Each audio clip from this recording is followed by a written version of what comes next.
Ето го щанда в края на работния ден на параира в Болония. Вече даже са изгасили осветлението.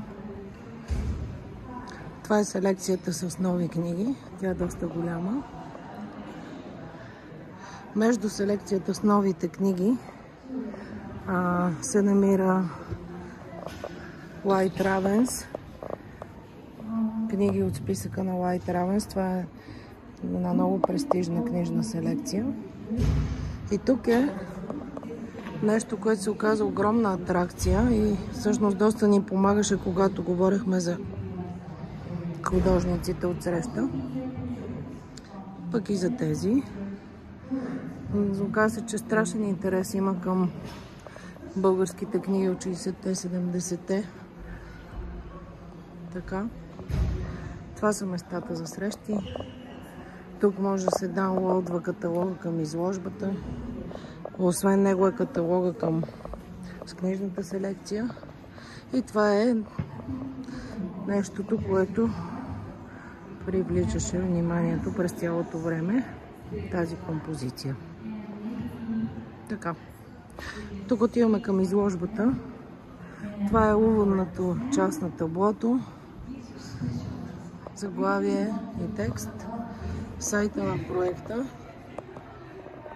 Достъп към сайта на проекта чрез QR код.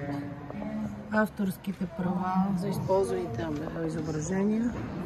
И всяка творба, фрагмент от творба, има QR код, който отвежда в персоналния профил на художника в сайта на проекта booksforkids.bg.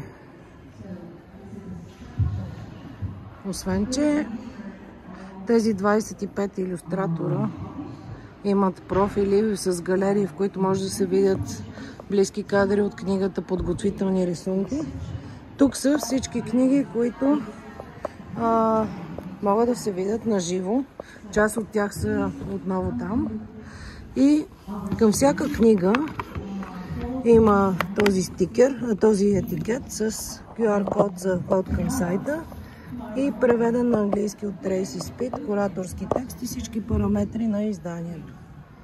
Което значи автор, илюстратор, вид корица, брой страници, формат, кой е издателя и какъв е ISBN на изданието. Това също беше едно място, което винаги беше пълно с хора и доста добре функционираше. Хубавото беше, че в книжната селекция можеха да се видят други книги от същите художници и автори. И всъщност идеята да си кореспондират двете места много добре се получи. Мястото на щанда не е за пренебрегване. Това е една такава пияца за събития. И ние имахме възможността ето тук да направим тази стена, на която всички се снимаха.